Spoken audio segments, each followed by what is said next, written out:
It's Not Black or White with Tim Stevenson and Diane Blakely. Not black or white. It's Not Black or White with Tim Stevenson and Diane Blakely. Ladies and gentlemen, welcome to another episode of It's Not Black or White. We are your host, Tim Stevenson. And Diane Blakely. And would you like to introduce our special guest? Yes, I would actually, Tim. We are really happy to have you here, Stacey. This is Stacey Doss. Thank you. We go way back. We sure do. But today we're going to talk about something very important to you. Yeah. So I'm excited to get this going. And what I'd like to start out with is maybe you giving us a little background on your daughter, Sure. how you adopted your daughter, and just give us the whole enchilada, folks, because it's a pretty interesting story. I already know the story, but I want to share it with everybody else. It sure is. It's definitely public information, but I adopted a little girl after I got divorced, and we thought it was going to be smooth sailing. And it turns out that her birth mother did not come forward with information about the birth father. So about 6 months after I adopted her and brought her back to California, we got into a lawsuit, and the adoption was abruptly halted because of that. So it was quite an ordeal. We were on Good Morning America. We were in two courts in two states. We went from lower court to appeals court and superior court, and there was conversation about us possibly going all the way to the U.S. Supreme Court because it was just a really great case of not respecting a child's rights. In a divorce, you do, but in a adoption, they're like property. So when I learned that, I knew that I wanted to fight to, change not just her life, but anyone who gets adopted. So. Yeah. And this was important to me. I had a very vested interest in seeing this through because I was adopted. Yes, so yes. I was definitely a major cheerleader while you were one of my biggest supporters, for sure. Going through that. And I know how it drastically changed my life being adopted. So I knew what you were doing for somebody else was really, really going to have an impact on their future. And so I was super excited to see you rally. But I know it was like one of the hardest things that you ever did. And it didn't stop there. And we're going to talk about that was just the beginning of the drama. Little did I know that it was going to become, her whole journey has been complicated and very trying. But I've learned so many cool things about life through her eyes, which is what I think we're going to talk about today. Yep. Yeah. So let's get started. Yeah. So tell us the beginning, like what was the trials and tribulations she's had. I don't think the audience knows that your daughter is African American. Right? She is half black, half white. Okay, yes. Yeah. And so, and I think one of the reasons that the birth mom picked me was because my sister-in-law is married to a black man and they have a mixed race child. And I spent tons of time with him, and my whole portfolio of all the pictures and about my life, there was a lot of mixed color, and she felt really comfortable having her child, come into my family because of that. So she is half black and half white. Her birth mom is white and her birth father is black or was black. He's passed away.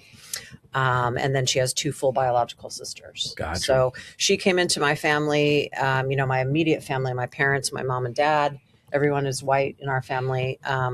There are a lot of black relatives we still spend a ton of time with my ex-husband's family and the brother-in-law that is in that part of the family. And there's lots of color on that side of the family. So that's nice.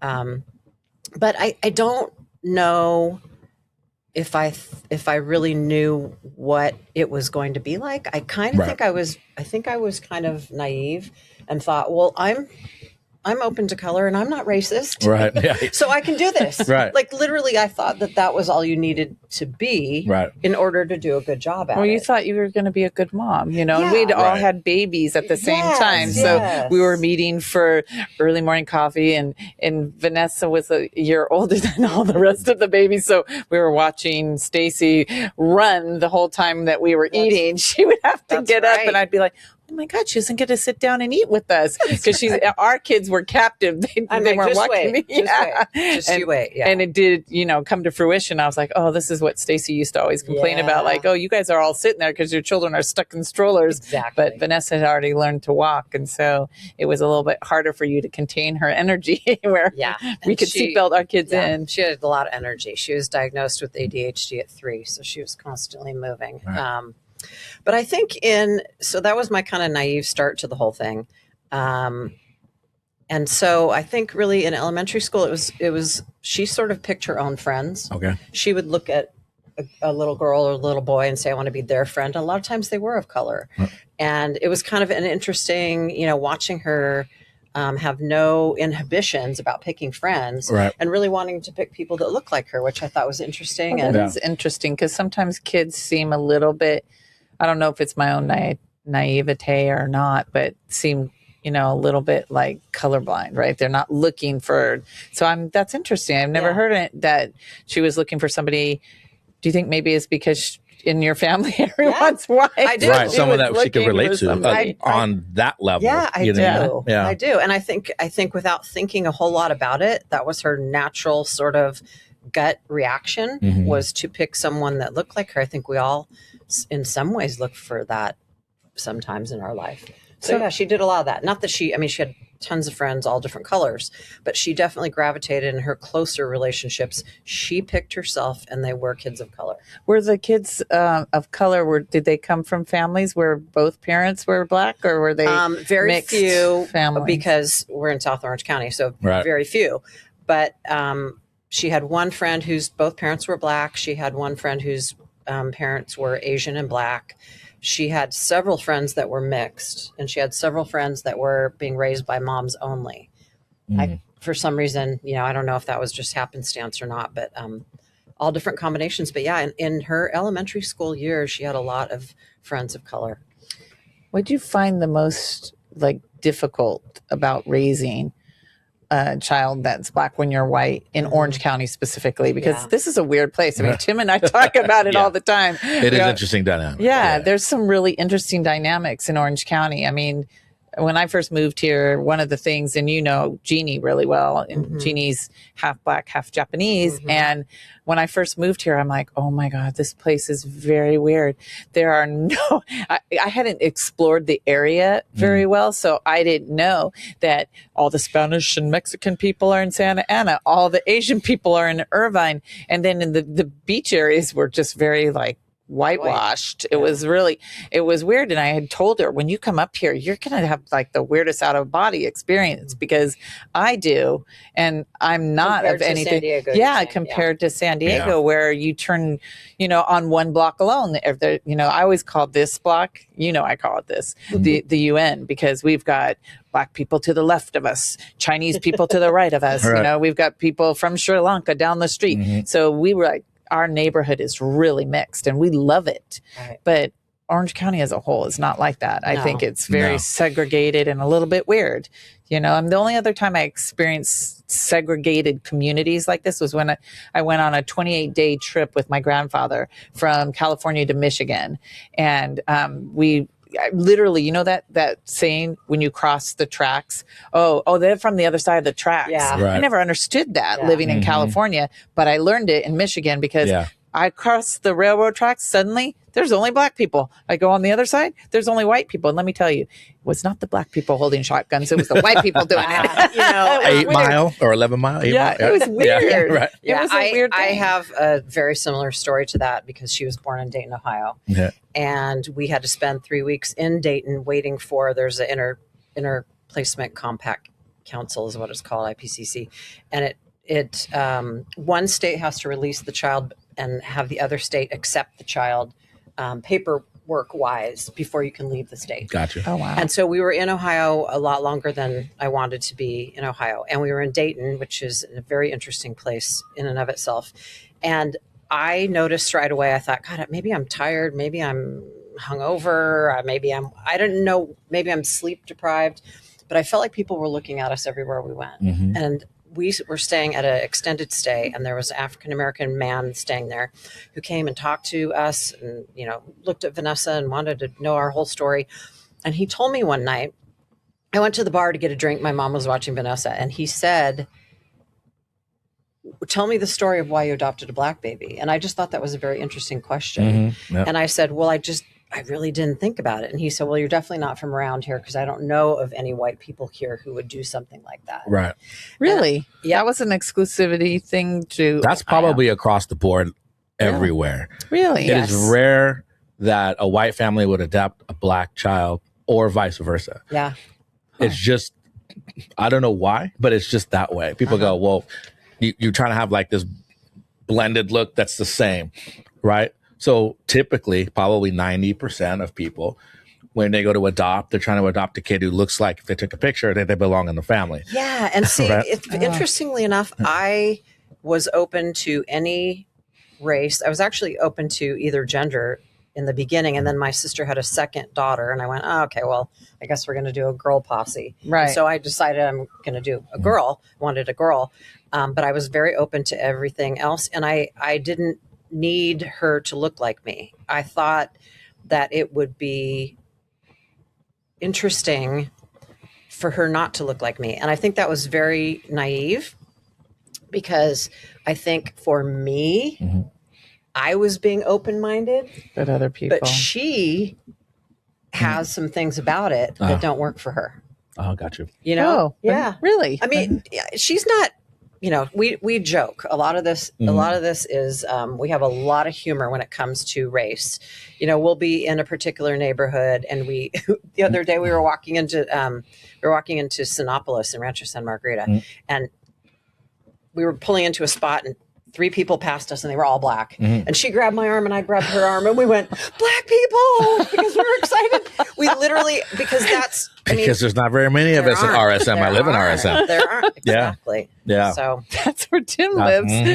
He wanted the 3 black people. Yes. Could have been. Yes. Maybe he wasn't going to Sinopolis. Could have been. But I do that even in RSM now. Like when I see another black person, I'm always like, see? Because there's not like tons of black people. If I go to Long Beach, there's black people everywhere. Everywhere, yeah. But just not down here. Yeah. I'm so ignorant to this whole thing. I mean, honestly, I mean, Tim, I go to Tim's dance class, you know, and everybody wants to be with Tim. He's like the popular guy, you know. Ask her how many black people at Lifetime.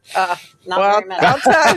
I'll tell you, I have to think about it. Are there any black people that take your class? No. I think the answer is no. 0. There is 0. No. Just stop and stop. Stopping that. Thank okay. There are none at San Clemente. Yeah. There are. I see more black people at Lifetime in Irvine and in Laguna Niguel. Interesting. Yeah. Yeah. I don't think I see any black people when I'm in there. It's rare. San Clemente? Yeah, in the San Clemente. Other than the trainer. There's one black trainer. Yeah. Well, I mean, people talk about San Clemente as if it's the epicenter of white people. The new Huntington Beach. I used to live in Huntington.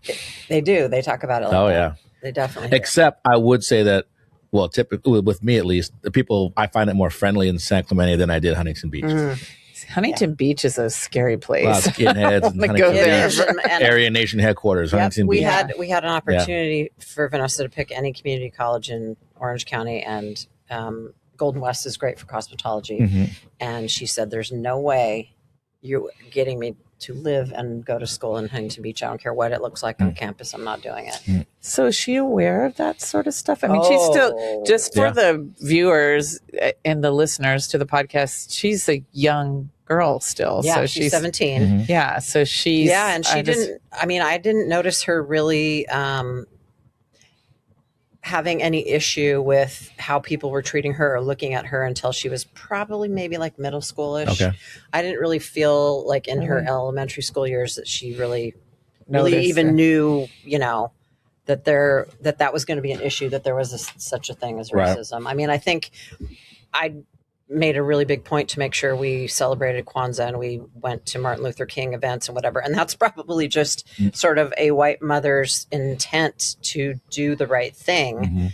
But it was when she started saying things like, I'm going to watch Harriet Tubman, the movie. Right. I want to download the music, when she really started identifying with that part of her. Oh, I got to ask you something interesting. So, well, it's not that interesting, but it was interesting to me. So Jen, that lives next door, you know, Jen and Alfonso. Jen's white and Alfonso's black. And so they have biracial, children. And the interesting thing about that is Jen told me that she said when her kids got a little bit older and their hair started growing, she's like, I suddenly realized as a white woman that I had to take extra care to find people who could teach me how to do my children's hair. Yeah. Right. And it was a really like weird little aha moment for me because I thought, what is she talking about? And then she showed me what she was talking about. So she found there's some, I don't know if you know about her, but there's some woman here in Orange County. This is how specialized it must be. Linda's in Irvine? It might be. But she braids knows and stuff. how to do Black girls' hair. Right. Like not only just like whether they do braids or do other things, but just like how you condition it, how you treat the hair so that it stays nice. It's just different It's because different. Yeah. now learning how to do black hair and just knowing how to do black hair, that's the difference, right? Right. Because if you're an African American woman, when you grew up, you did black hair. That's at home. If you had sisters or siblings, Right. it's just what you know. Yeah. It's like Otherwise, you have to learn. It's like makeup artists when I was in the entertainment business, right? When black people do your makeup, they know how to do makeup for black skin. Right. So It's not the same. That's a It whole is different not. set of makeup. Yeah. Yeah. You know what I mean? And interestingly enough, during the trial, I got a lot of criticism for Vanessa's hair, which most of I the didn't time, know that. yeah, Really? Why? that it wasn't fancy enough, that I hadn't done enough with it. Things like you that. didn't Yeah. put braids and little Yeah. barrettes Yes, and like all the. yes. Well, because I've seen some really creative stuff. Yeah, done, you know. But with that hair. was my first exposure to me feeling criticized. And then I felt bad for her. Like, yeah, your mom doesn't know how to do your hair. It's true. So, what do you think of this, Tim? This is too, I mean, it's really a thing. I mean, Oh, yeah. because anyone who knows me well, and Stacey knows that I spent a lot of time getting ready. all this and this takes a while, but I imagine it's the same sort of thing. It's just the products are different, right? Yeah, I mean, you can get the product nowadays. I mean, like Right. you can go to certain stores, but you still have to go kind of sometimes to certain stores because even if it's Walgreens or CVS or even Ulta, right, there's like a section and it's like, oh, it's for black hair, Yes.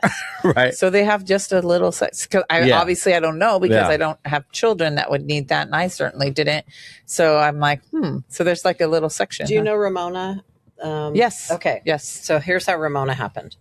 A lot of the criticism I got from the paternal father family, from the paternal side, was that she was going to be exposed to no black people and she wasn't going to know any traditions and culture and da da da da. And so when that became very public, the maybe one black lady that lived in Rancho Santa Margarita and had been there forever came to the vigil that we had because I was going to lose custody of her the next day. Oh. And we had a prayer service and a big thing. And she came and she said, I read all those things in the paper and I'm here to tell you that I'm going to be her fairy godmother. I'm going to give her the hair product she needs. I'm going to teach her how to cook. I'm going I to didn't take know her place. Ramona did. I didn't And know that's that. how I met Ramona. I didn't know that. Wow. And she's That's now awesome. her godmother.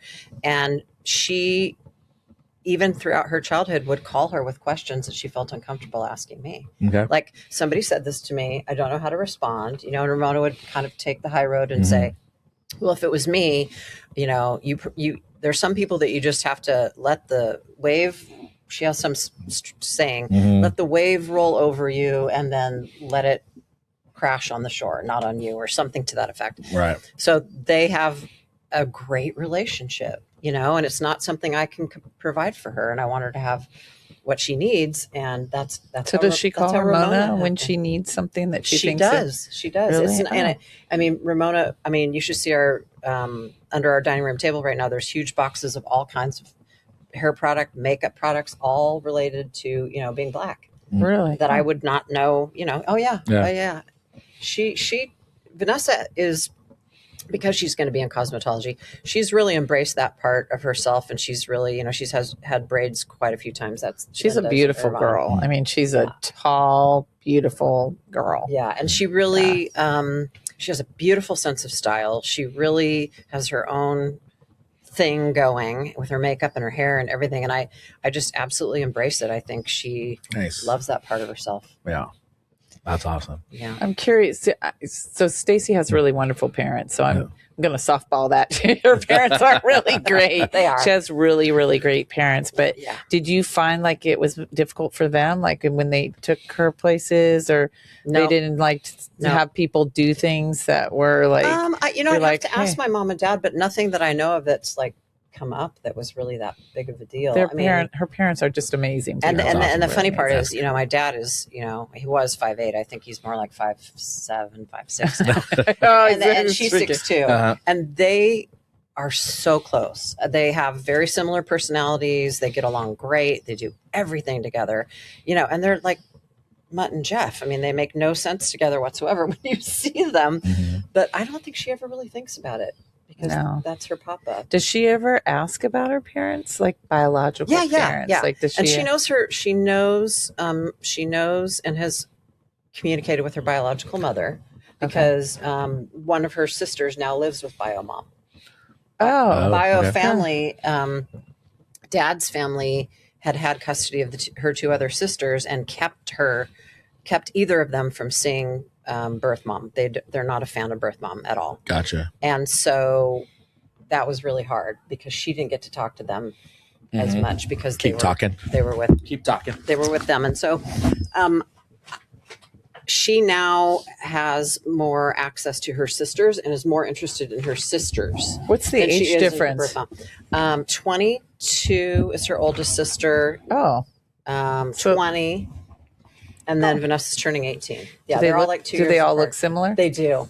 Oh, that must be really. Does she FaceTime them all the time? Yeah, she's friends with them, and I've pretty much told her, if you want to communicate with them, if you want to see them, if you want to plan a time where we go out and visit them, I'm open to all of that. I think it's really important for her, to know. And the grandma? Do you have a relationship with the grandma? No.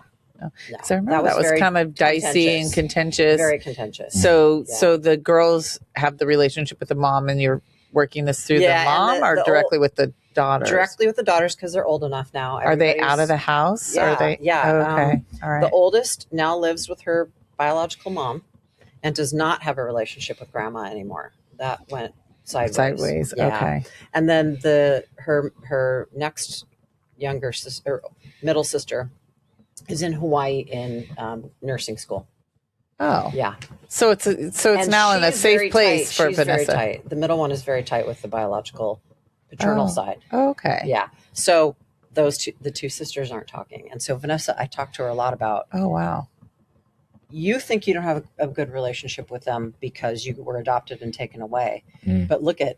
They don't have a good relationship. And they were raised together. Because there's some dysfunction. It didn't just happen to you because you were adopted. Right. There can be all kinds of dysfunction anywhere. So did she think that it was like that because she was adopted, that she wasn't? I think she felt, and I think they felt, and it is a sad situation if you think about it. There were two sisters, and there was a third sister coming. Bio mom was afraid of bio dad, was afraid of what he might do, and decided it'd be better if she went somewhere else. So she didn't know her sisters. I mean, that's hard. Yeah. No matter, you could be pink or purple or turquoise. Regardless, I think that's a hard situation. So, but the sisters were raised by the grandma, correct? Correct. Right. So they were getting all sorts of love from somebody who looked like they did, right? Correct. Correct. So here's Vanessa's talking to you. Yeah, and I think they identify more as being Black because that's how they were raised. But I always remind her, yes, you have a white mom now as an adopted kid, but you have a white biological mom too. You know? Right. Yeah, it's so funny. So this is something I want to ask you. So you know how people always say to Obama, like they always say, he's a Black man. But his mom was white. Yes. How come they don't say he's half and half? How come they do but they that? never do. They never say. When you're a Creole, they say you're Black.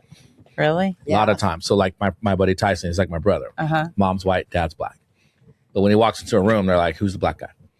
Even though his mom's white. Yeah. It's really weird. To me, that's really weird that how they slice and dice that. Yeah, one race gets top billing over the other race. And that there's got to be long history and culture of why that is. Why that is. Because even the kids themselves, right? So like his kids, they are both grown now. So he got Justin and Miles, and they're half, right? Mom's white, dad's black.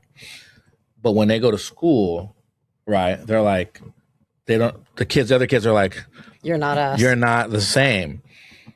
Even so if She definitely gets that. right. And you're like, oh, well, what are you? Right. And you might get it from both sides. Other black kids going, oh, your mom's white. Yeah, you're not black enough. So you're not really that black. That's right? a really weird thing. Right. So, so you have no cultural home at all, right? Yeah. You're not, like in the middle. You're in the middle. You're not Mhm. black enough, and you're not white enough. Yeah. So you're like, The only thing I would say is that fortunately there's so many people in the middle now 100%. that that's becoming more comfortable. Yeah. Well, And I so always many other called her- cultures that have your skin tone, even if they're not black or white. well, I Or always just called have- her Holly Berry Baby, and that's a wonderful place to sit. Right. Holly agree. Berry Baby. A Holly Berry baby. Because she was beautiful baby, Yeah, she just a was. stunning baby. She And you're like, was. oh, that baby's going to turn out really beautiful. Yeah. And she did, Yeah. So I think sometimes mixed ethnicities come out looking Oh my really gosh, good. yeah. Like, But when you're young, it's weird. Like when you get to a certain age, like if you're 25, 26, or 30, or whatever, some of it goes away because now you're just exotic. Yep. Mm. So people go, oh, she's exotic. So what happens is the white guy who kind of likes black girls will date that girl because she's almost white. Yeah. Or, Oh. Right? Still interesting enough and Right. edgy enough. But like yeah. you could tell, she could tell her, maybe not so nice grandparents that her mom's white. Right? Otherwise, they'd be like, you don't want to date a black person.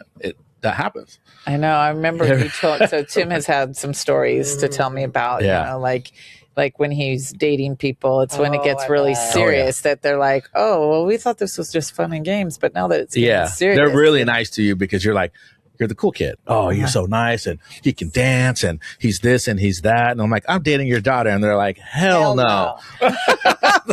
And Right. it's just so foreign crazy. to Yeah. me because I was raised. So Stacey knows this, and now Tim, Mm-hmm. too. I was raised by the first single woman to adopt in Southern California, and that just tells you how old I really am. I guess now it's a little more common, but back then it wasn't. And so my mom was always very open to all sorts of ideas that were not considered standard ideas, right? And so I was raised to think that, my grandfather used to have this saying. He used to say, it doesn't matter what someone does for a living. If they do it well, they deserve your respect. And I've never forgotten that. He's been long dead for many, many decades now. But and he means that he meant it in general about people. He was the first person at NCR, National Cash Registering Company, to hire a black man. Mhm. And he got a lot of crap about it too, because back then it was not like consistently normal to do that. In fact, when they bought a house in La Jolla, I remember my mom telling me the story about how the realtor's like, you want to buy on this street down here because the street over, a black family moved in there and it devalued the properties. I mean, Oh, I just stories. couldn't even Oh. imagine Yeah. some. Sparked a whole nother Yeah, the story. real Yeah. estate thing is I just couldn't huge. even Yeah. believe that was a thing, especially because I live here and we've got the UN going on, and I love all different kinds of people. I want it spiced up. I want to hear about different cultures and different ways that you approach your life and the food you eat and your religion and your Yeah. customs. And to me, that makes it very interesting, right? But I do think that there's still an enormous amount of racism. We know our illustrious president, Yeah. Well, who some I'm people not just a fan don't of. see it. And that's the They problem. The don't. problem is they dust it under the rug like, oh, racism doesn't exist. Only for the people where racism never existed. Yes. Right? Do you think they don't see it? So this is what I think. After Trump became president the first time, I was like, I think they see it. I actually think they got permission to expose their Definitely. bad behavior. 100%. They were like, go ahead, before we wore hoods, before we covered our faces, so My mom says we this. didn't have to be implicated, right? Because what others said was, that's not okay with us. So if you want to do that, you better put a hood on so we don't see who's doing it. And then all of a sudden, Trump, take off the hood. Look at you can be whatever you want. And if you're a jerk and you care only about white people, just let that reign. More power to you. You know, there are good people on both sides, which irritated me to no end, because clearly there were not good people on both sides. There were assholes on one side. And I'm sorry, folks, they were the ones doing the, you know, they will not replace this thing, you know, and that was okay the first time. And even the Jews, they were like, Jews go home. Like, what? Yeah. What? Yeah. You know what I mean? Yeah, it's crazy. I mean, high school has been really horrible in this regard. Is it? So you think she made it through elementary school, junior high, but it really started to flower in high school? Yeah. High school's a brutal place. It's a brutal place in general, and there aren't a lot of black kids. And a couple things that's probably been the hardest one is some of the things that have happened to her at school. And the N-word can be used at the drop of a hat. We had a whole conversation about the N-word and how it's said. Yeah. Do you want to tell her what you said about it? Because I didn't know it was like for those an ER. People who don't know, like, so when people say, well, how come black people can use it with black people? First of all, if you're in a room full of black people, there's no hard R, right? We've embraced the word as a term of endearment just in our culture. Yes. Still no hard R. Yep. But when people use that hard R, like in school, it is meant to be derogatory. It is meant to be mean, and it is meant to remind you, apparently, that you are less than human than I am. And this was a revelation for me when Tim started saying, because I was telling Tim I attended a concert with Cole. And I was just flipping out because the performer, who was black, was saying the N-word. And I turned to Cole and I said, I don't like that he's saying it. And I said it out loud. And my son was like, don't say that. Don't say it. Yeah. Don't. Like putting his hand over my mouth. And I'm like, what? He goes, first of all, Mom, you're a white person. So don't say it. And then my son he said he can say it because he's saying it because it's like a good thing. He's owning it. Right. But when you say it, so I mean, my son was very upset. He's the whole way home. I can't believe he said the N-word. I'm like, I was only saying the N-word because I was saying he shouldn't say the N-word. Yeah. But people make that mistake all the time. Even that's bad. They're trying to prove a point, and then they say it. You're like, you should just don't say it. Yeah. So I learned that night Right. never to say the word. So then when Tim and I were talking one day, and we were talking about it, and I said, explain to me this. I don't get it. Why did they say it? It was like a derogatory thing. He says, and then he tells me, you know, about the lettering, about like, you know, the way the intonation and the way that they changed the end part of the word. You could tell the way apple is presented, if it's presented in a nasty way. You know, you just know intention is everything, and you just know people's intention. And it's really, you know, young men, teenage boys at school are brutal. Are they the ones doing this Absolutely. Yeah, way more than the females. Absolutely. Really? And what's a learned response? They learn it at home from their dads. That's what happened. We were at graduation for one of my nieces, same high school that Vanessa goes to, and she said, "That's the kid. That's the kid. Those are the parents. That's the one that always calls me the N-word." And she said, "Say something." I can't believe they're actually doing that. I would be like so in the parents' face. And here comes the parents up the stairs, and I just looked at her. I said, "Ness, where do you think that's spoken at home? Look at the parents." Right. So you didn't approach the parents? Heck no. This is like running up a straight angle hill with no running shoes on and a backpack. So these are people that you have quickly identified that are going to be open to like correcting their children's behavior. And neither were their parents and their parents. And there's generations of that. I am the superior race, blah, blah, blah. See, you know how I am. Both of you guys know how I am. And I'm a little spicy sometimes. I would be like, excuse me. Oh, it's really hard. And it's been bad. And, you know, I think my reaction has been because it's so hard to know what to do. But I've had side-by-side examples. We were talking earlier about benign interpretation. Right. I've wanted so bad to benignly interpret these things. But she had an example of something that happened at school. Somebody was really mean and said really mean things to her and her friend who was white. And then they did a thing they shouldn't have done either, but it wasn't that bad. Right. The white family, when I asked them about the punishment that my daughter was getting for doing this thing. Mm-hmm. Didn't know a thing happened. Oh. No one went to them and said your daughter did a thing. Oh. Just my kid. How do you explain that? You can't. Right. My attitude has been keep your head down and get out of high school because does it, I want to get out of here. So is it more than one kid doing it? Oh God, yes. Oh yeah. Well, because it gives other kids. Okay, I hate to sound like I'm just so naive, you know, like I'm super uber naive about it. Right. But like we've been places where we're standing out, like we've finished dinner and we're coming out and we're on the sidewalk and a car will drive by and say it to her when she's standing with her whole family. Mm-hmm. I mean, they say the N-word to her when she's standing on. Oh yeah. Where, is this in Rancho Santa Margarita or No, Ladera? that actually was Corona Del Mar. One time it happened in Orange. But I mean, it's constant in RSM. And it's a little posse of mean boys that they don't really seem to have a control over, you know, have really been able to manage. And I mean, I hate to say it, but I don't feel like the school ever does anything about any of it. You need to take, and that's you need to take me with you because I'm. You know who they're nice to? Black kids who play football. Oh, because they bring the boys in to make because they bring them in to make the team better.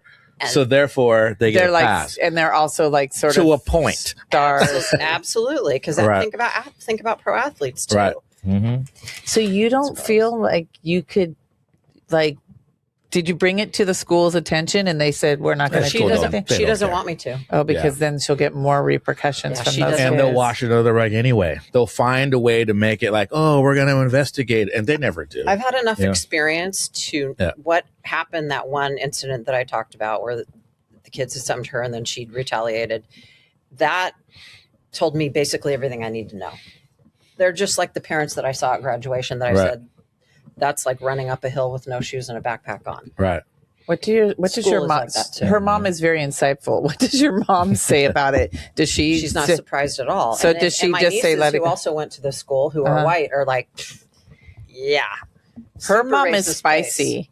She's got how old? 87. Nice. Yeah, she looks super young, folks. I mean, you would never know. And she's got like firecracker energy, and she doesn't take anybody's guff. And I love that about your mom. I think you're like her mini me for sure. But I'm super sad that this is happening.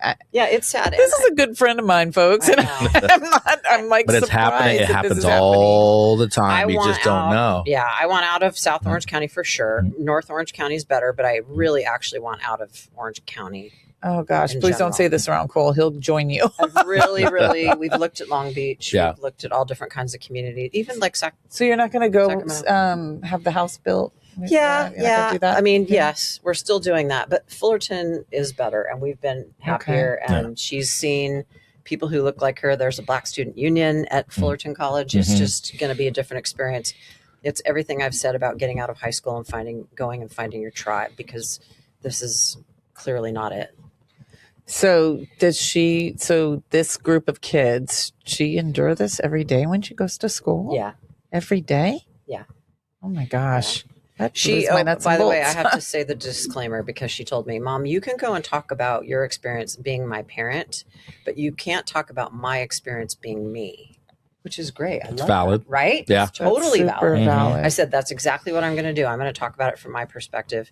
And she says often, you don't know how I feel. And I say, I don't. And I'm never going to claim to, because that's invalidating her feelings, saying, oh yeah, I'm sure it's hard. I never say that. Right. I say, I'm sorry you're going through this. I'm sorry you have to go through this. I wish there was something I could do. Sometimes situations warrant some type of an action, and sometimes when that's not going to do any good and maybe make things worse. And she's now learned that, because she used to say, say something, do something, say something, do something. And what happens is they start. So if you're Black and you say something, they just call you angry. Really? What happens? So if two people are yelling, if the white woman is yelling at the principal about something, it has nothing to do with being Black or white, just in general. They say, Becky's upset. The Black woman comes in and yells at the principal. They say, angry. She's an angry Black woman. Right. I'm like, oh. I guess I'm lucky that my skin is white because they would be like, that woman's on fire. That's why the term Karen exists. Okay. Right? A Karen can go in and say, you're old, you know who my dad is. And then people just kind of deal with Karen because they don't want Karen to be upset. Sure. But but if you are Black or Latina or Arab or whatever, they're like, oh, this is a hostile person. Yes. It's crazy how they We're spin afraid it. of them. Right. Fear. Wow. So she doesn't just have like regular high school because high school is brutal just in general. She's got she's plus stuff. She's at a special ed school. She's at regular high school, and she's at Saddleback. And so she's at all three of those institutions. Yeah. Does it happen at all three? Saddleback's fine. Saddleback, no. Special ed school, they have so many other problems they have to deal with. You know what I mean? I don't know. So this is basically happening at the regular high school. The regular high school. The regular high school is not a good place for a person of color. Not down here. Really? No. Which?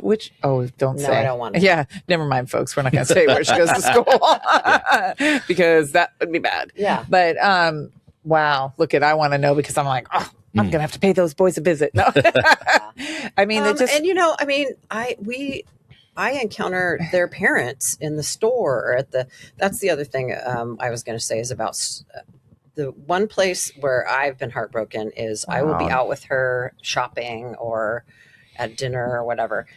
If the people that work there don't think I'm with her and they think she's by herself, I have firsthand, without a doubt, watched them have a completely different attitude with her. And then I walk up and go, oh, hey, Ness, or hey, she goes, hey, mommy.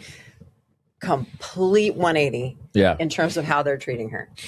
Really? That's so heartbreaking. That's one of the most clear-cut things I've noticed is they watch her when she's shopping. Like she's going to do something wrong? They don't watch me. And when I connect with her, they stop watching her. Right. 100%. Yeah. That used to happen to me at South Coast Plaza, or like if I would go into a store and if I was dressed just like the t-shirt and jeans, security.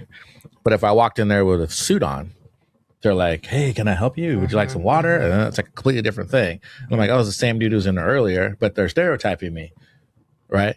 Because they're assuming you don't have any money. Yeah. So, now, Hollywood and some things kind of changed that when they started to realize that certain artists who wear t-shirts and chains got millions of dollars. Yeah. Right? So it kind of flip-flopped a little bit, but you still get it depending on the store you're in because the people who work there think they own the store. Yeah. And they're just working the cashier. Yeah. This is where, like when I was talking about, the whole Black Lives Matter thing with you, and we were talking about like how people are like, they don't like DEI and all that stuff. And what they don't understand is that when people of color are actively doing the same job or are doing the same things as somebody who's white, they're having to try 3-4 times harder. They have to, like I call Tim one of the hardest working people I've ever met. He's just he's super smart and he's a super hard worker. I've never seen anyone that works as hard as Tim outside of Frank, who works like 7 days a week. Frank also, and he's Mexican. Yeah. So, I mean, I think that's where people don't understand, like with, there's this weird thing that's going around now. And I think, Trump made it, popular to say, like, oh, it's like white prejudice, like now white people are wronged because, ethnic people get a leg up. And I'm like, do you understand where the leg up comes from? It comes from because there's not equality. It's not like even. It's not everyone's playing from the same baseline. Right. That's the best way to say it. Not everyone's playing from the same baseline. So if you have someone playing from this is their baseline here and white people's baseline is here, the DEI made it go like this. So for all these white people who are super upset. Get off your butt and do the hard work.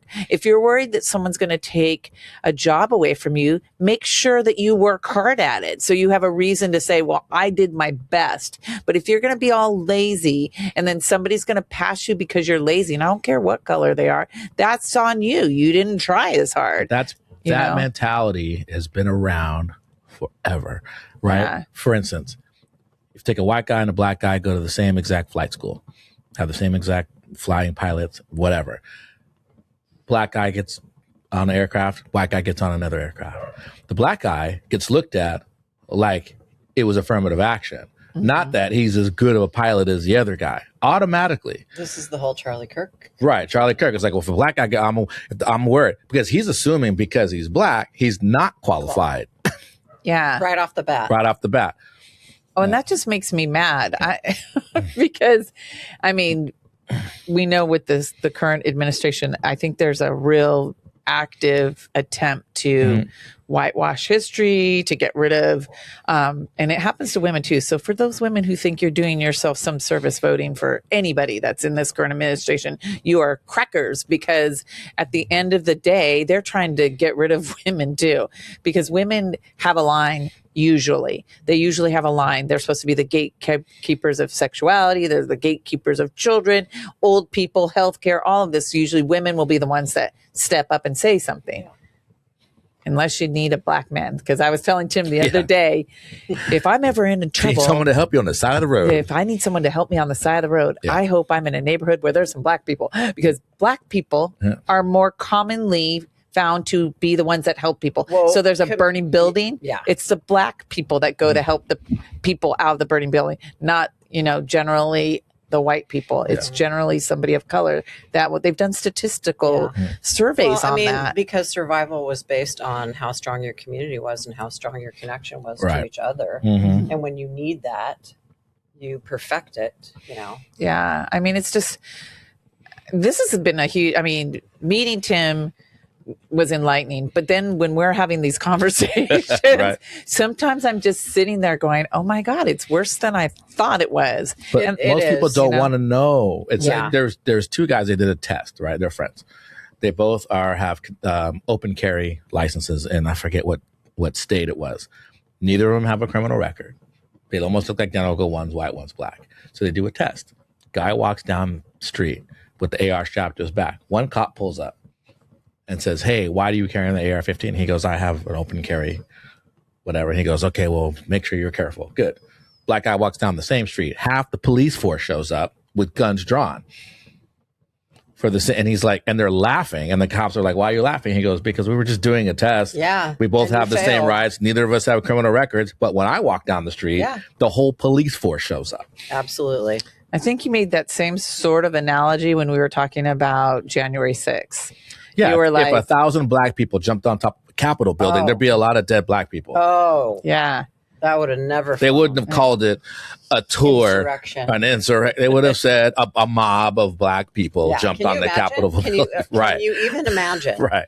Yeah, and that Ashley Babbitt, who was like breaking there would be the no glass pardons and in that entering. one. She's a martyr. She's a martyr, and then I think they sued the federal government, and she got money. Her family got money or something. I thought, she's a criminal. She broke and entered into the Capitol, and there were the Capitol police on the other side. The reason she got shot is because they were protecting our elected officials. That's what they're supposed to do. That's what they're supposed to do. And somehow everybody was feeling, I don't think everybody, obviously we weren't feeling sorry. I felt like she got what should happen to somebody when they break and enter. If somebody break and enters in your home, you have every right. The Second Amendment. It's funny how people want to splice the Second Amendment. Stand your ground kind of thing. Yeah, you have every right to defend yourself. Were there any black people at January 6th? Probably sprinkled in here and there, maybe. I didn't see them. They didn't really show them. They had to be, they had to be like onesie, twosies. There were some black people there. They were Capitol police officers. And they protected our elected officials. And let me tell you, they got some major crap over it too. And death threats and all kinds of threats and, causing a lot of them to resign. This is how crazy the black and white thing is.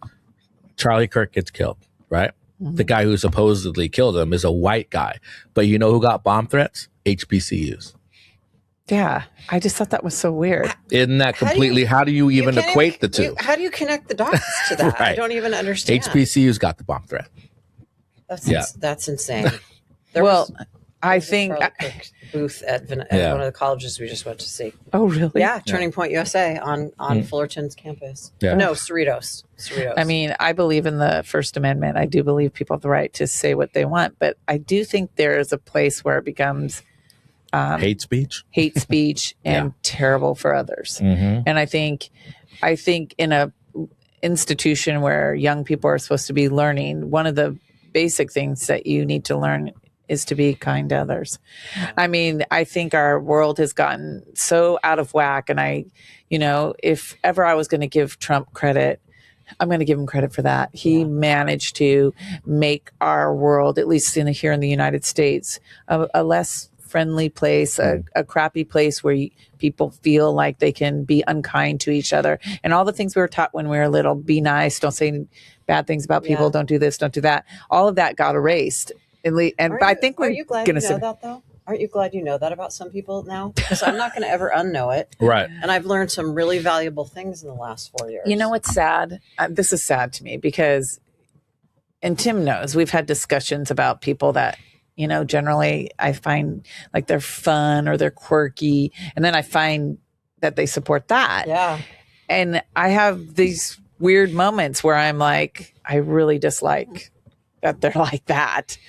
But I like this other fun part. And I'm like, is there a place when Trump is no more that those people put their hoods back on and decide that it's not appropriate to let me know? And then we go back to this blind ignorance where we're like, for the ones I mean, right. and I think the Trump era has been, it's been very hard to have a black kid in the Trump era because I've learned that I have friends that I would never want around my child. And that's the distinguisher for me. If I feel like this person would not give my child what she deserves in life, I can't be friends with them. We talked about all the unfriending we did early on. Stacey and I'd go, just unfriended somebody, unfriended. I mean, a lot of it had to do with me having that mama bear instinct of, I don't trust you around my kid. Yeah. I don't know if you'd have her back if she needed you to. Right. And I don't want to be friends with somebody that I don't feel. That you don't trust, right? That you feel like you have to keep looking over your shoulder. Are they doing the right thing? Are they doing the right thing? Yeah, I have a couple friends that I had to just part ways with. And did they ask you about it? Did they one understand? Confronted me. I told another high school friend and two high school friends. One was a big Trumper, and the other one was not. And I thought she was being a little bit naive, and she was saying things on Facebook and doing stuff with this other friend. And I just said to the one friend that was the nicer of the two, you need to be careful around her, right? Well, that friend told the Trumpy friend what I said. And the Trumpy friend came at me one night and texted me, I hear you're walking around telling people that I'm a big Trumper. And I'm like, well, aren't you? You are, right? Yeah. Okay. But why are you walking around telling people?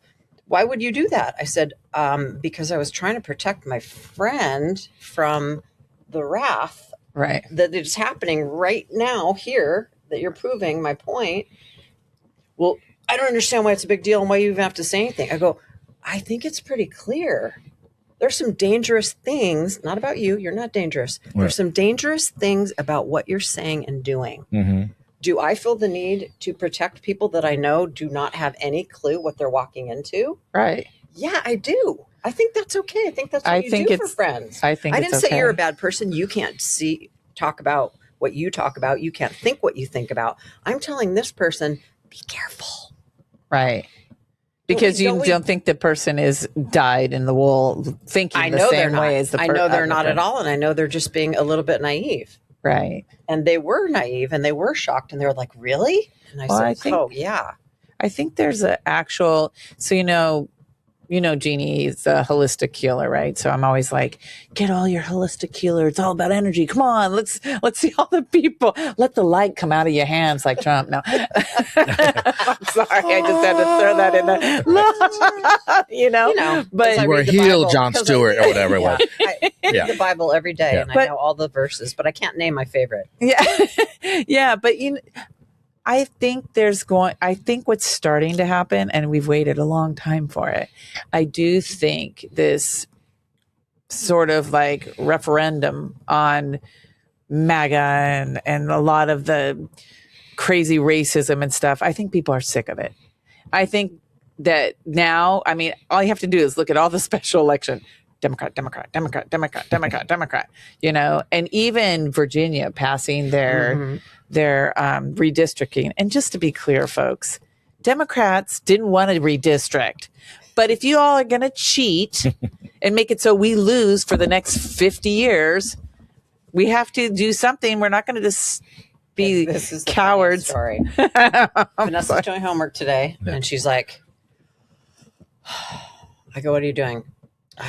It's gerrymandering. I'm just writing about gerrymandering. Like, oh God. Oh, wow. So I guess what she's been doing is doing on her homework assignments is she's in American government. So she's doing the assignment and then she adds commentary in the column. Like, it'd be great if we were doing this, but clearly we're not. She writes little things in the sidebar and the teachers are like, you can't really, you shouldn't really do that. And I'm like, I think she should be able to do that. If you're studying U.S. history and things aren't, like, the thing you're learning about, the three branches of government are equal and da-da-da. And shouldn't you have a dialogue about that? No, they don't want her to have a dialogue about it. But her little passive aggressive thing is to write a little, gee, wouldn't this be great if we did this? But no, we're not doing it. She writes I'm glad things. that she's that she's interested enough in gerrymandering, because a lot of adults don't even know about it. Like, I was really surprised to find out that when we passed Prop 55, that people didn't understand that the proposition was not about the actual gerrymandering, about moving the line. It was giving the governor the permission and power to do it, because we had a law that said no governor could do that. Correct. Yep. High five me on that, Stacey, because there's very few people know that, but yours truly knows it. And so does Stacey and Tim. But, at the end of the day, the three of us know about it. But I was really surprised that people didn't understand that was what was actually being asked of the voters. But California voters voted to let the governor have that sort of permission. Whereas in Texas, Texas and Tim Scott, they didn't ask the voters. They didn't ask the voters, can we do this? They just went ahead and did it. Yeah. And I don't know where anybody, like, it was so funny. I'll avoid talking about what network I was watching, but I was watching a certain network and they had a Republican strategist on, and she was turning herself upside down trying to defend that. And I was looking at her and I'm like, they need to have me on the show, because I would have just said, oh, you do not want to contend with me on this, because right. I'm just going to say, what part of cheating is okay with you? Right. And if you cheat and you make it so that there's no chance on God's green earth that the Democrats could ever win an election again, the Democrats, thank God, they got a spine where their wishbone was, because honest to God, you know how I feel about this. Tim has to suffer with me when I get all crazy and stuff. And I say, get a backbone where your wishbone is, folks. I have a problem with anybody who doesn't do that right now. Right. That doesn't say, hey, we know this is wrong. Yeah. I mean, could you imagine? I mean, anybody, this, Stacey, because I'd be like, I'm watching The Handmaid's Tale, and it's scaring the crap out of me, because there's so many parallels that were happening, watching them sort of erase women from authority. Yep. That, and all of a sudden I'm like, maybe I should get cash and bury it somewhere. Yeah. They're going to take our ATM cards away, and suddenly we will have no buying power. Well, you can't, like the whole thing about not being able to vote if you don't have you have a married name and not a maiden oh yeah name, and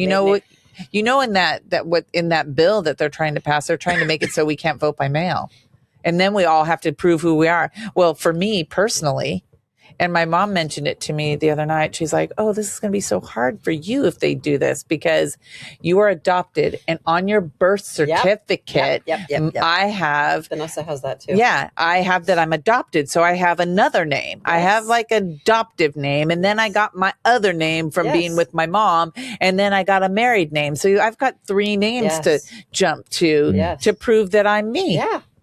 And my mom's like, I really regret that I put adopted on there and not you. So you have 3 names to contend with when you should only have 2. Yeah. But Vanessa says baby girl Conley. Yeah. On her birth certificate. Yeah. So it causes a huge problem in me trying to prove who I am if that orange beast that's my word. We knew you could get it in there. I know, I got it in. I always talk about how vile he is, the beast. But yeah, he wants to make sure because I think that women determine elections a lot of times. Women and you know, we do need to thank the Black community because the Black community came out strong for Kamala. They knew trouble when they saw it. And all the white people were like, what? We care about our eggs and not eating cats and dogs. You know? And you're like, oh my God, one person says, I'm going to give you $20,000 for a new house. I'm going to give you $50,000 for a business. And and if you're in the sandwich generation where you're taking care of your kids and your elderly parents, I'm going to give you money for that too. No, none of that sounds good, but we'll vote for the guy who eats cats and dogs, who's worried about people eating cats and dogs. Because we are not evolved enough to have a female Black president. That's what I said. No way in hell. Yeah. I don't even think it's going to happen no matter who the other person running was. No. So question for you guys. Sad commentary. Yeah. Question for both of you. No. Kamala wants to run again. Do you think it's like a no bueno thing? Like, you don't think it's just because we don't want to give power to the Republicans again? I think it was so painful to watch the first time. Do you think that there could be a different outcome though? Because so now she's disconnected. So I watched The View. Don't get upset, folks, that don't agree with me about watching The View, but I love The View. And one of the things that happened on The View, and I know Sunny Hostin is so sad about softballing that question about the economy, like, would you change anything in the economy? And Kamala looks straight in the camera. No, I wouldn't change anything. And you're like, no, that's not the answer. No, it's not the answer. She wasn't political enough, if I could say that about the vice president of the United States. What she should have said, and I would have done it, I'd say, I really respect the man that I work for, the president of the United States, Joe Biden. He's my friend.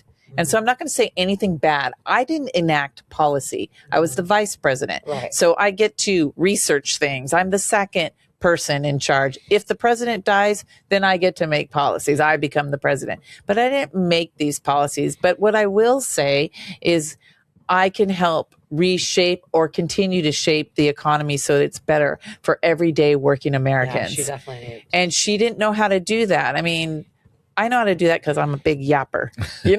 Everybody knows that about me. The problem was, I thought she didn't start talking until it was too late. Well, she only had like 128 days. She didn't have enough time, and she couldn't say anything. She was loyal to Joe Biden, and as she should have been. But it was an impossible task. So I know people say that. So I'm gonna push back on the impossible task because I think a lot of Democrats say that she didn't have enough time. I think she had plenty of time to prove that guy was a knucklehead. I mean, when you start getting up there and you say you have a concept of a plan, when you're talking about millions of disparate people not getting health care, you have a concept of a plan. Well, what is your plan, dude? You had 4 years. You didn't come up with a plan. All you were trying to do is, and I think this is a racist thing too, is get rid of what Obama did that was exceptional for our country. He has got a vendetta. Like he wants to make it like he's, all that birtherism stuff that he did to Obama. Oh, he's not from, the U.S., All of those things that you take all of those things and know that we still, no matter how bad all those things were, we are not ready. We did not say we're going to take this alternative because being Black and being a woman is scarier than being a racist, a misogynist, a rapist, or whatever. So this is so it's funny because that's what we decided. I know we have friends and then the wife and the man. We're Democrats. We're sitting on a beach. Hopefully they won't figure out who I'm talking about. Don't give them too many clues. They're going to figure out who was on. I was on a beach. Right. But he's literally saying, don't be mad at me. I can't vote for her. And I'm like, so I am mad at you. I said, what are you talking about? And I spent the next 45 minutes explaining all of the accomplishments that this Black, beautiful woman had. And I was not like, hey, bone spur buddy. I was not like, what was his reasoning though? Wait till I tell you. But I can't. Wait till I tell you. He didn't think that she was accomplished enough. She had been the freaking vice president of the. Guess why she wasn't accomplished enough? Because she was Black. Right. She had to have 5 times more than the average person. The average person to be considered accomplished enough. Right. Yeah. And as women, we both know. As a Black man, as women, we know that if for years. So I was in sales for years and years and years, and I was always the top salesperson, right? Mm-hmm. And I found out in my career after I'd leave a job that the men. And let me tell you, some of these men were crappy salespeople. They didn't make their number and stuff. And they were all paid $25,000 more a year than I was. Yep. And I was like, are you serious? Mm-hmm. I sell millions of dollars and this schmo over here sells nothing and he gets $25,000 a year more than I do. Right. I mean, when I found out that, I started increasing what I asked for when I'd interview. I'd be like, well, let's just add in that 25,000 that I won't be getting if I don't speak up and say something. But I do think that Black people and women have to try harder. I used to say it about Hillary. She's a white woman. She was the most popular political female in the world until she ran for president. Yeah. Then suddenly she had a porn organization in a pizza parlor with no basement. What the hell? They're eating the babies. It was just crazy. But dogs and cats. I always want to know if people think, that Kamala should run.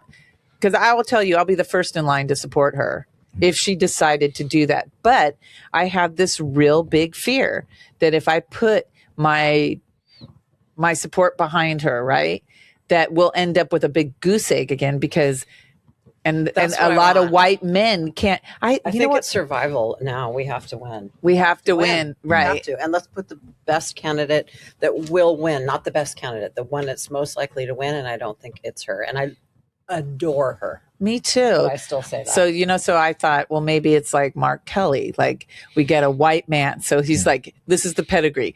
White man, military, doesn't take people's crap, calls Trump out. It's like, yeah, bring it on, buddy. He's got all that testosterone going on. And his wife is extremely well loved. Gabby Giffords, who got shot in the head at a political event. So I start looking at the candidate like that. Like, is he meeting the mustard test for this very immature, population in the United States? Because I really don't think we're evolved. If you look at other industrial countries, they've had female leaders. What is wrong with us? Why are we so lame? I don't understand. And sometimes you know what I think? Sometimes I think it's people don't want their mom yelling at them.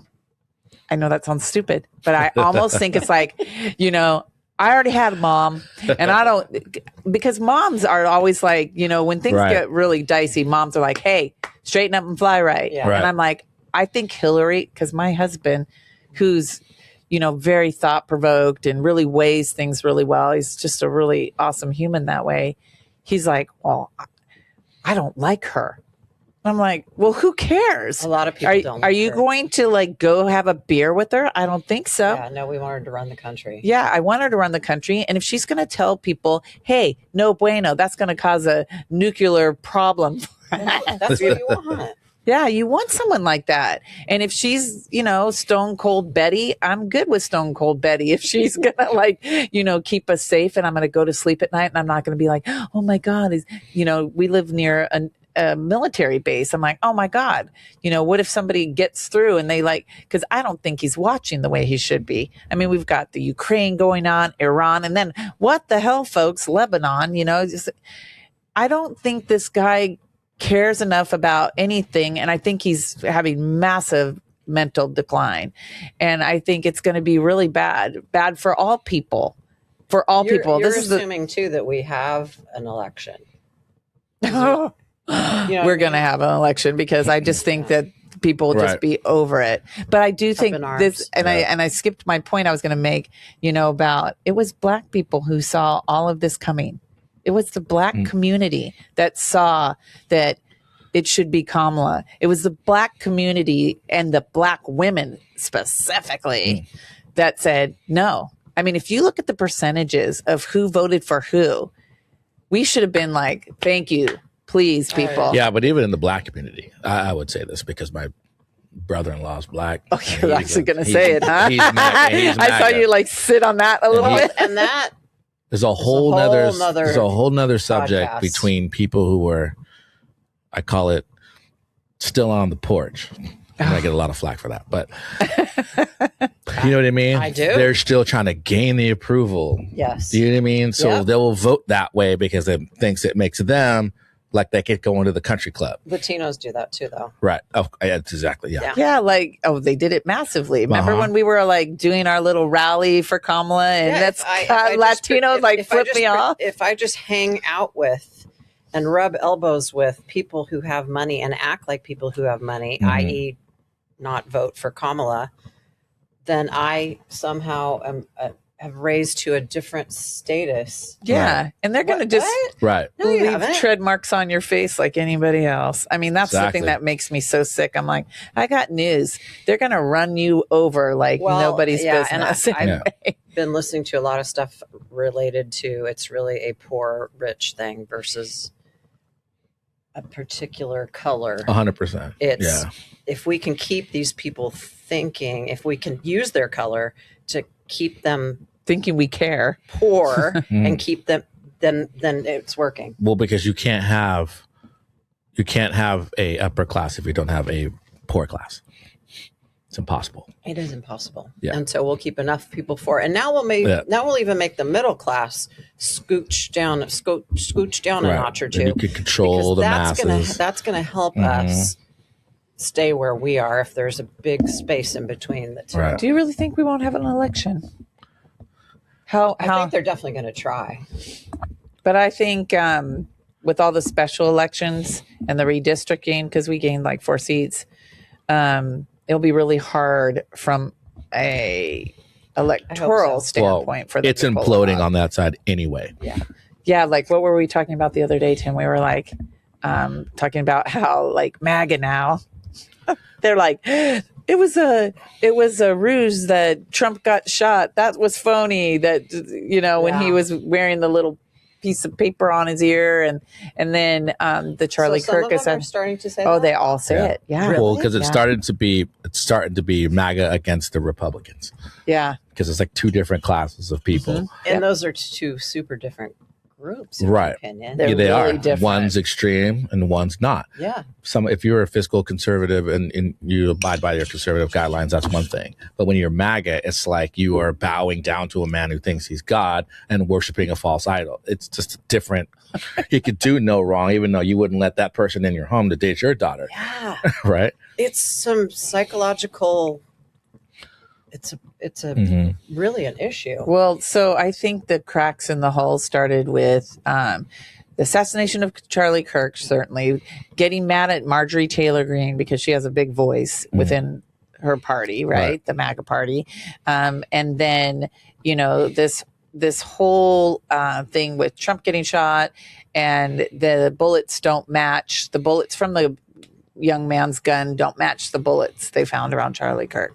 And I don't know if you've seen any of the footage. I mean, I'm not a conspiracy theorist at all, but I've literally watched. Let me go down this road. But let me go down this rabbit hole. Why do I always call it a conspiracy theory when it may just be evidence? You know what I mean? Like a lot of times it's like if you can't believe that it might be different, they call you a conspiracy theorist. Yeah, but it's because there was so much conspiracy theorist stuff like during COVID, and I mean, there was just such ample amounts of it from a MAGA standpoint that somebody that's more liberal minded doesn't want to like lump themselves in that group. So we're like making an excuse, But even Candace, right? Candace Owens, who was a staunch Republican, has something to say about because Charlie was her friend and is going, that's not what happened. Yeah, and they're You know what I coming mean? after her. Oh yeah, big Oh, time. good. Which is now everyone's Good. trying to turn on her and her own party because of it. Yeah. Yeah, I just And say, it's harder for her because she's a black woman. she's a black woman. Yes. She's the double no-no, you Right. know? Like, I mean, you know in Yeah. your gut if something is right or wrong, and I think you need to follow that. And if that makes you unpopular, then Right. well, you know, and I told Tim this when we first started doing this. I'm like, oh man, you know, because I was getting a lot of pushback from people. They're like, I think you need some coaching moments, or you should, I shouldn't say this or shouldn't say that. And I'd be like, oh, Tim, I feel nervous about this. And Tim's like, just be haters you. ever, just because be you. like you know? Just be we all authentic. should understand that we can all learn. We could all go, oh, you know what? I didn't think of that perspective. That's what makes you human. But people will castrate you now just by saying anything because they believe you're wrong. Now you can't undo that wrong. Right? So we'll tell people, hey, you should have known what was messed up in this organization 4 years ago. But if they change their mind, shouldn't we give empathy to the fact that they did change? I think there's some real honest, credible stuff. Like when I know, like Tucker Carlson, we all think he's a little bit like trying to save himself. save his own bones, but yeah. but I still rather that he and Marjorie Taylor, like it was funny, Sunny Hostin, who I just adore, I like love that woman because she's just like, she says, I'm not going to let him in the camp. I'm not like Joy Behar, who really does dislike Trump a lot. And she's like, well, I'm welcoming them into the camp. If they want to come into the camp, I'm welcoming them. And Sonny's sleep like, with one eye I'm open. not But welcoming That's them. what I was just going to say. Is Yeah. I would have a major side eye Side-eye. going the whole Right. time. Yeah. I'm watching you. Yeah, Yeah. I'm watching you. Like, what do you got? Like, I'd be like, I'm not leaving my drink unassisted. You know what I mean? I really do think there is something to that. And so I have a lot of profound respect for Sunny Hostin. And I don't know if this is, I mean, I'm sure it's not a color thing, but sometimes I'm like, you know, the black women just don't put up with shit. Yeah. They're like, no. I mean, can you blame them? No. Look Look at the just history like, no. of black women. Yeah. Yeah. And It's a rough Right. spot. And I think she thinks, you know, oh, how convenient for this white woman to suddenly change your mind after causing my people problems. Yeah, I think I think there's a difference between. I think you've learned so much from certain people during this whole period of time that, yeah, I would welcome somebody back, but I would never look at them the same way again because they told me too much. Right. They told me too much, and now I don't feel safe. It's a safety thing. Like I think it's a safety thing and a safety thing for your daughter, you know? that's like- my biggest reaction is Yeah. Right. if I think you're not, if I think it's just, I can't even put words to it, how I feel sometimes where I get a weird, like the hairs on the back of my neck stick up and I get a weird, I don't know about this person. It's very That's a good discernment. instinctual. Mhm. And sometimes I can't even put my finger on it, but I'm like, Nope. no. Do you ever Yeah. think this? So, and this comes from being a parent, I think. Like when I make choices now about anything, whether it's religion, food, because I think our food's all poison now too. But I do it on the thought that someday I'm not going to be here and my child will Absolutely. have to further on by themselves. Right. And so when I make decisions, I make the decisions I think are going to benefit my child once I'm gone. Or anyone's child. Yeah, or anyone's child, you know, Yeah. like, are we going to do the right thing by our children? And I mean, you know, I mean, I didn't make it a secret. Like, I'd be like, this is not what we teach our children. No. I mean, we're of the generation where if you screwed around and busted someone's tire or something like that on their car, you were screwing around as a kid, you mowed everyone's lawn, you know, or you said something bad and you got in trouble and you had to go personally apologize to Right. your parents would be like, you're marching your bones over and you're going to apologize to Mrs. Jones for whatever sassy thing you said, you know, but there were consequences for behaving badly. Consequences Consequences thing. for behaving badly. And now it just seems like it's a free for all and you can say whatever you want. And, you know, and everything's going at such a rapid speed, right? Like you can't even, for our young people, they can't even change schools to get away from what Vanessa's been experiencing at school because it's social media is out there. They could just sit there and like, I wrote, Gino Caldonado is going to find out this now, that I love Gino Caldonado and pickleweed on the playground in 6th grade. I don't know what happened to Gino Caldonado, but I loved him. But the good thing about pickleweed, ice plant, is that once it dries, it disappears. If I were to do something like in today's world, it would never disappear. I mean, now, of course, this is on the internet, so it's kind of like, oh, Gino, lucky you. You get to see that I was harboring some massive love for you as a kid, you know, but I think about that context of when, you know, you could do something very innocent like that. I mean, it was real to me as a young person. You know, I really felt like that, but it was erased very easily. Nowadays, nothing gets erased. So, and you should have some of your youthful indiscretions excused, but they don't get that luxury. You know what I mean? Yeah, you know, and I think about some of the things that I've said on this podcast that somebody could easily go, you know, and say. Well, and they will. And they probably would. They clip people all the time and then they use it and spin it. I mean, remember the first teaser I did? Yes. Because the first teaser, it sounded like you were talking about me. But you were talking about somebody else. Yeah. But I called him out on it. I said, hey, you made it sound like that I was talking about you, but I wasn't talking about you. I was talking about. So when I backed up the clip to the context that came before it, it made sense. It made sense, but it gave me a real bird's eye view of communications.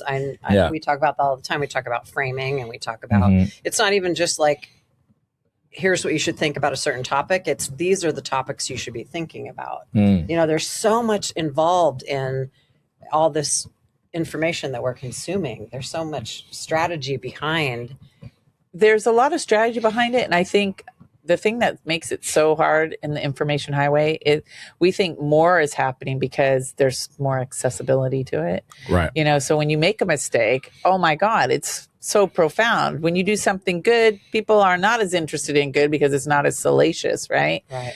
But, you know, and even just doing a podcast and talking about how we feel about what's going on in our world and our culture, there's this part of me that says, oh, somebody could make me be something that I'm totally not. And then I always say, well, people who know me know what I'm thinking, but the millions of other people out there they do not. Right. So if they want to paint me as some sort of racist person because I made a small comment about, you know, like I was wondering, are these the illegal people that people are talking about? Right. It was a real situation for me where I had to check myself at the door and say, okay, this is how maybe somebody else thinks about it. But here I find myself in a situation, in a real life situation where it's being applied to me.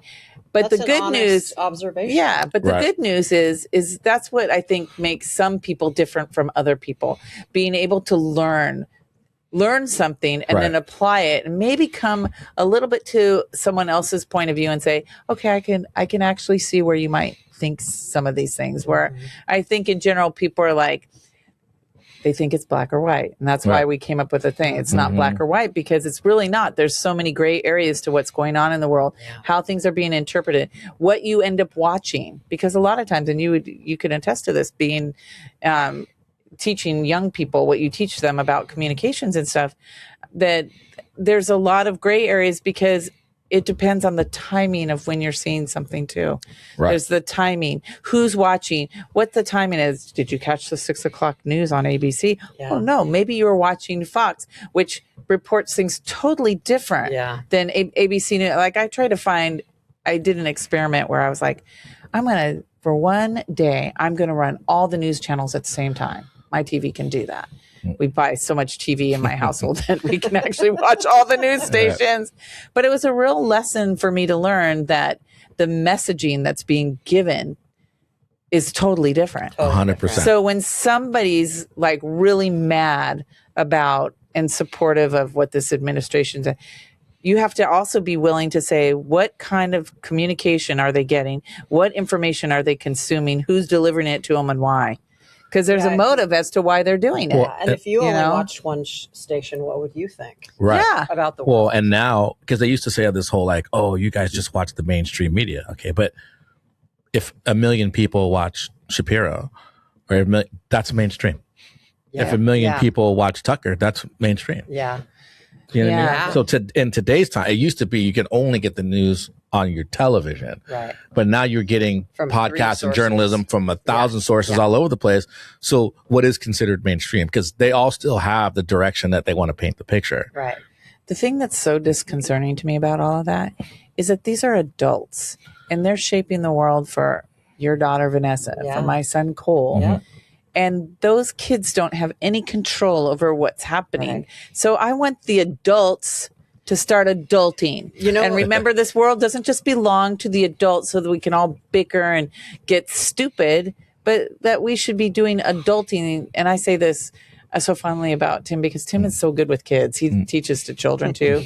And he's always thought provoked about how would a young person interpret things, Right. how do other people interpret things? And I think that's why people like him so much. Me, I'm a little bit hyper and and I need I need someone to simmer me down. And fortunately Tim is very good about that. He's very good at, because sometimes just sitting here I get all riled up because I start to worry. Yeah. I worry about Vanessa. So Cole, although he looks very white and so he gets a little bit of a pass, but what's interesting, because Cole's a quarter Hispanic. Hispanics see that he's Hispanic. It's really interesting. Even when he was a baby, they'd be like, is he Mexican? And I'd be like, my blonde, blue-eyed boy, how did you see that?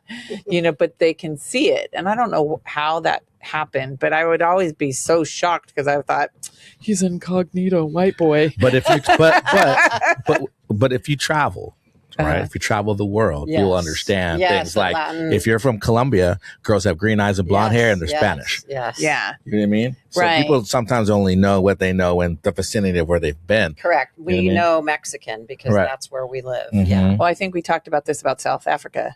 You used the Right. South Africa. He has this great analogy about South Africa. Oh, because so I had a little girl who was born in South Africa, and she came to me during a dance class, and she says, "I got in trouble at school today." And I said, "Well, why?" She goes, "We were filling out this like little census card, and it says African American." Right. And so she wrote African American, and they got mad at her because they thought she was being funny. She's like, "Well, I was born in Africa, in South Africa, and I'm white. Oh. If you're Egyptian and you live in this country, you are African American because Egypt Yes. is in Africa." Yes, it is. Yeah. yeah. Right. So how do you? Yeah. So then, but see, people equate Africa with black Yes. because they don't know anything. Yes. Well, that therein lies another whole issue. Is Right. Not leaving your community is not a good thing. Right. Yeah. It was just a really interesting way to look at race for me Mhm. during a podcast. He started doing, what he just did Right. and I thought, oh my God, Yeah. I don't know if it's just white privilege or what, but I don't think that I had spent much time thinking about that. Yeah. Mhm. And I thought, oh, that's so interesting because, Kelly Reeves. Kelly Reeves dated a guy from South Africa. It was a white guy, looked like Ryan Phillippe, Mhm. Right. but, and I thought about that when Tim said that. I thought, oh yeah, I remember that. Yeah. But you don't really see, I think you, obviously Tim does, and you being Vanessa's mom, you see race from a totally different perspective Right. Yeah. because it impacts your life. Yes. Because that's the thing that Frank said. Yes. People start to care about things when it impacts their life, right? Absolutely. So And before that, they really don't. And that is kind of privilege too, Yeah. but there's also, my sister posts this all the time and it transcends all parties and everything. I don't know how to tell you. I don't know how to convince you to care about other people. You know what I mean? Mhm. How do you convince somebody I to don't care about other people? So, it it's- either just comes naturally or it doesn't. Do you know they've done studies on it? So Tim and I talked about it on one of the podcasts. I don't know that we got terribly into it, but there is a gentleman that has tons of reels out there. He follows these people, these doctors who do brain scans and studies, and they've actually studied people from a political standpoint, right? They don't divulge their political position before they come in, and they've scanned their brains and they've realized that, It has something to do with how much gray matter you have in your brain. Wow. Compassion does. Yeah. So to your point about like empathy and caring about other people, if you have a lot of gray matter in your brain, you're more inclined to care more about other people. Right. And they also talk about the amygdala, where your center of fear is. They found out that the MAGA saturated fear. So the amygdala is larger in the brains of some of these people. I'm not going to say all MAGA people. That they react to the world based on fear, from a fear standpoint. Right, where other are looking at the ACC part of the brain where critical thinking happens. Right. But I thought it was really fascinating because I'd love to see if they added that extra bit of race to it too. Like, let's look at these people not only from, their political standpoint, but let's look at race and see if like Tim's brother-in-law, does he have an enlarged amygdala? Does he have less gray matter? Is that why he's making these decisions, based on fear? Like if I don't side with these guys, then they're going to point me out as a black person. I'll be out on the street. I'll be over here. But if I side with them and act like I'm part of the gang, then when push comes to shove and they go after all the black people, they're going to say, but not that black guy. Yeah. Right. That black guy's good. Yeah. Which you and I both know that's not going to happen. We're going to pick that one guy. Yeah. And Clarence Thomas too. Oh God. You know what I mean? I was saying the same thing. I'm like, don't get started. There's a couple guys that when they talk, I'm like, really? Yeah. They're trying so hard to just be accepted. Yeah. Like what's that Douglas guy, that one guy, that Republican guy? It's a black guy. I can't remember. I want to say his last name's Douglas. Is it Douglas? You mean back in the day? No, like recently. Like he's like Tim Scott or somebody. Like that. Not Tim Scott. He's a political commentator sometimes, and sometimes when he's talking, I'm just like, oh, really? You said Douglas. I'm like Frederick. Not Frederick Douglass. Yeah, he's long gone. No, he's Frederick long Douglass gone, is one of the good ones. We like Frederick Douglass for sure. Yeah, he was great. So I'm still all obsessed about those boys giving her a hard time. I mean, honestly, I didn't know about it. So you've been busy and trying to ward off that. It's you just didn't know any of this was all going to come. You how thought, would I know? Yeah. How would I know? I would never experience any of this if I didn't have her. And how do you calm her down about it? How do you tell her in a world that's full of racist people and she's going to school every day with them that it's okay? I don't know. Well, I don't tell her it's okay. I tell her, I never say it's okay. But I don't mean okay, but like you're gonna be okay. Like I've got your back. I'm around you. It's hard to convince her of that, I think. Really? But I don't think that's uncommon. I think a lot of young people, I teach at Cal State Fullerton and at Chapman, and I think a lot of them are worried. But the difference between her and the kids in college, she's going to figure out very soon here that she is empowered and she does have the ability to change. If you don't like what the world looks like today, I tell my kids in class, it's all about you. You can make this go whichever way you want. Don't forget that. Right.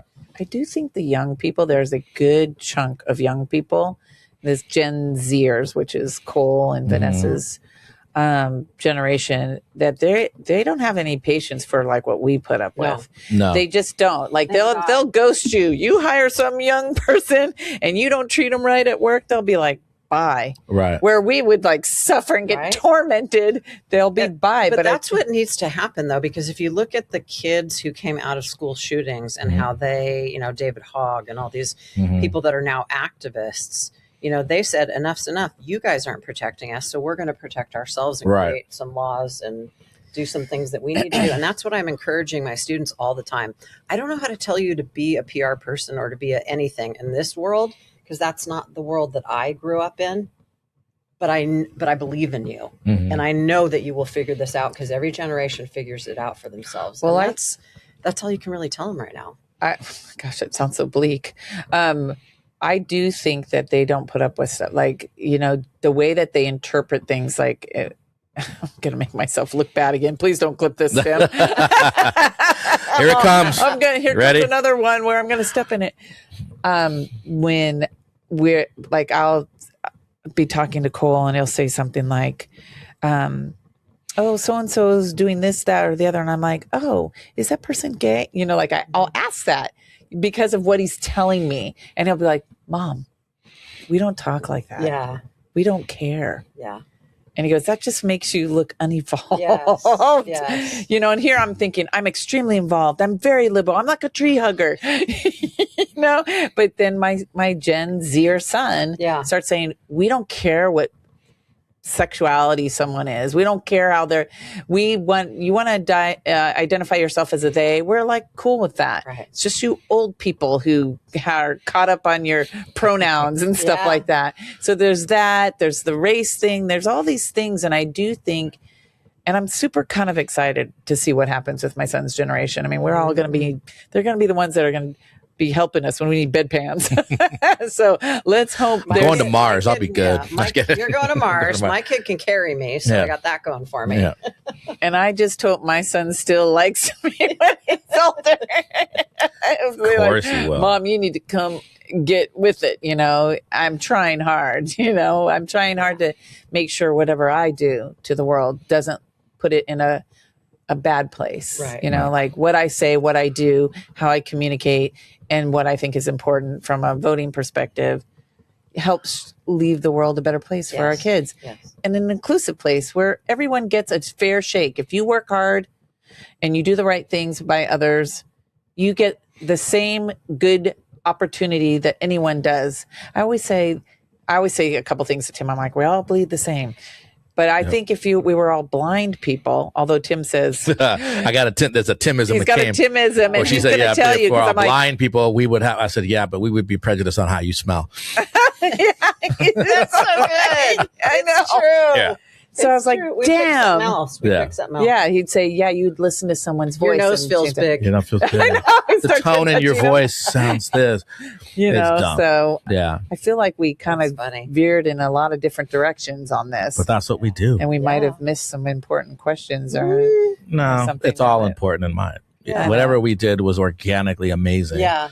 You know what I mean? Well, I'm just hoping that your students get a chance to see how awesome you are. You know, I don't. I'm sure they have access to the internet. Yeah, and they can go ahead and look at their leisure and see what an amazing, you know, teacher they have. She is one of the best. And it's life is about storytelling, and I think it's important for you to hear from other people what their experience is like. Yeah, and hopefully it will help the next generation of people, the generation below us, and then that generation below them, so that they feel like there's a connectivity in the world because I do think other countries do a good job of connecting. Italy's really good about that. Yeah. France is good about it.